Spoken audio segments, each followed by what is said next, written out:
It's one of those things of Big Buck's wonderful career is that, as far as I remember, he's never recorded a very high speed figure. You know, it obviously means his career is worth nothing at all. Yawn.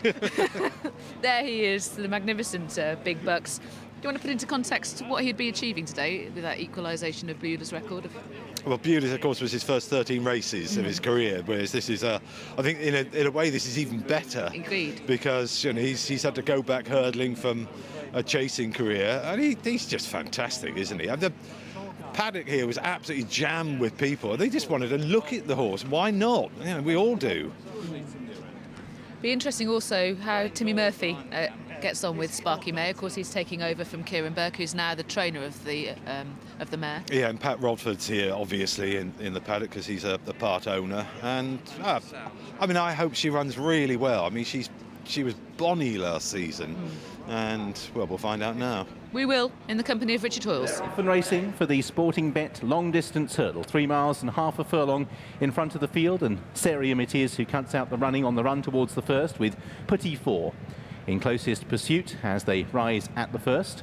Over in third is Duc de Renier, ahead of 5 Dream, Big Bucks and Sparky May, just a little bit keen at the back of the field. Strong travelling style, a feature of her racing as they head on towards the second.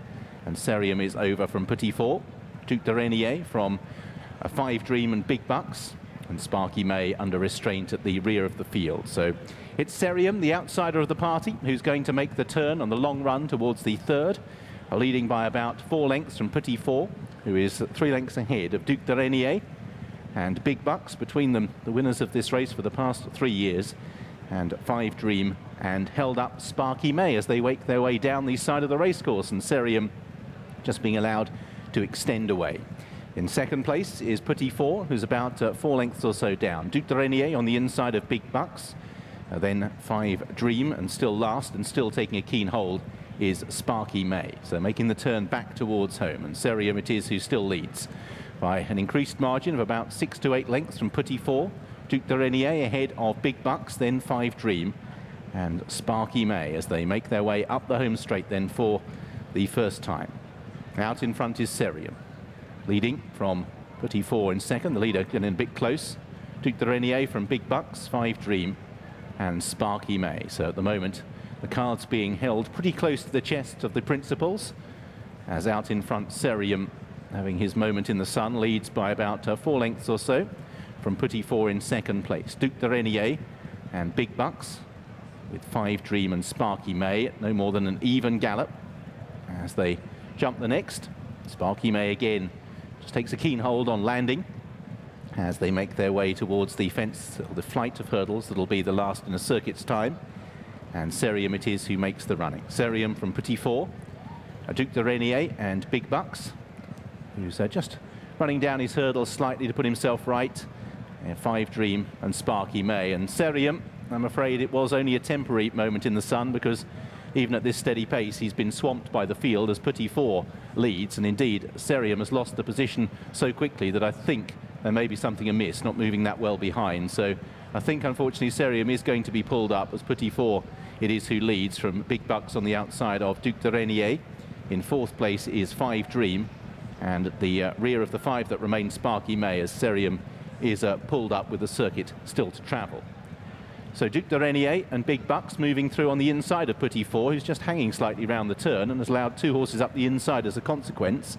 Then 5 Dream and Sparky May, so extending down the back, and we have a contest for the lead made up of Big Bucks, Petit Four and Duc de Renier, with 5 Dream and Sparky May, who still races keenly as they take the first down the back. Petit Four again just tending to jump out to the right, and that leaves Duc de Renier and Big Bucks with the advantage. Petit Four is in third place. 5 Dream and Sparky May beginning to get herself a little closer and involved as Big Bucks beginning to press on down the back. Big Bucks over in front from Duc de Renier.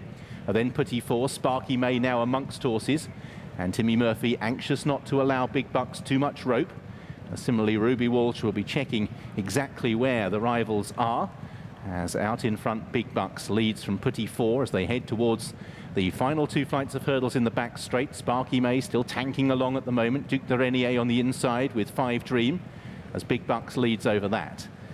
Big Bucks it is from Petit 4, Sparky May still travelling strongly, Duc de Renier and 5 Dream, and none of the runners are yet off the bridle of those 5 that remain. So Big Bucks is over the next, jumping well from Petit 4, Duc de Renier, 5 Dream and still Sparky May, racing keenly towards the rear of the field. So preparing to exit the back straight, and Ruby Walsh, on a horse he knows so well, will have to decide when to begin to up the ante on Big Bucks. Leads by a neck from Petit 4, Duc de Renier in 3rd, Sparky May a couple of lengths off the leaders now in 4th, but still travelling strongly, and 5 Dream. So Petit 4 is keeping Big Bucks honest down the side. Petit 4 just being niggled along. Big Bucks again just has a look, Ruby Walsh, to see that Sparky May is still full of running at the moment, zigzagging under Timmy Murphy's restraint. Duc de Renier just drifting back on the inside with 5 Dream. So it is beginning to wind up, largely because Petit 4 continues to put it to Big Bucks. Sparky May, under this patient ride, looking to play the last cards, is travelling better than 5 Dream. Duc de Renier is still in there pitching, however.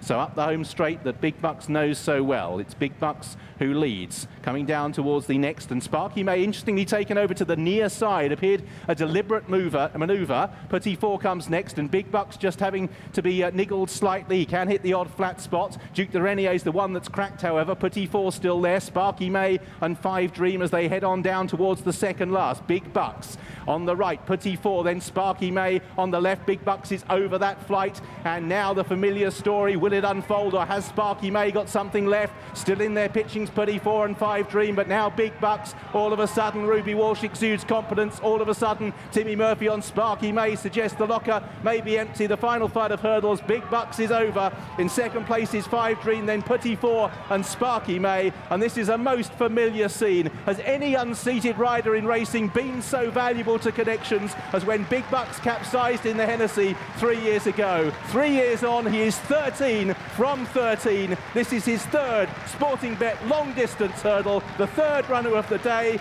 or the winner of the day for Ruby Walsh and Paul Nicholls. 5 Dream is 2nd, Petit 4 is 3rd, Sparky May is 4th, and back in 5th is Duc de Renier. Simply magnificent. Big Bucks wins his 3rd long distance hurdle, takes his unbeaten run over hurdles to 13, equalises Boule's record, and in truth eclipses it because he had to start at the top to start that unbeaten run of 13, and still he is unbowed. He's won, and it's a treble for Ruby Walsh and Paul Nicholls on the day. What a magnificent horse this is, and he did this really easily, sauntering to the front from the top of the straight, and one by one they cracked behind him. In the end, it's his stable companion 5 Dream who's got 2nd, Petit 4 is 3rd, and Sparky May, who did look for a while as though she might deliver the biggest threat, has ultimately only finished 4th. But the race was all about one horse beforehand, and so it proved in the race. In the end it did, didn't it? 1-2 for the yard again, 2 consecutive races, and well, it's just wonderful to see, isn't it? I mean, he's just a legend. He's a magnificent horse, a horse that all jumps fans adore, and people are rushing from all around the stands here at Newbury to welcome him into the winner's enclosure after this fantastic achievement. 8-1 on or not, I mean, he just is a fantastic horse. And there was a brief moment 3 out where you thought, well, you know, he's only just in front, and Sparky May still swinging off the bridle, but in the end it was a familiar sight. And it's his career that we're celebrating here. Yeah. In truth, the race didn't provide a great deal of opposition. Sparky May was of interest. We'll analyse her performance later, but it's the career that we're celebrating here. Of course, it's now, as Richard said, I like the end of his commentary. It's 3 years to the day since he unseated at the last in the Hennessy, and those 3 years have seen him run 13 times over hurdles and win all the major staying prizes and be unbeaten. And I'm sure people will say, oh yes, well, 8-1 on, and but I mean, he's just magnificent. A horse to continually do it. And again, I don't really think it went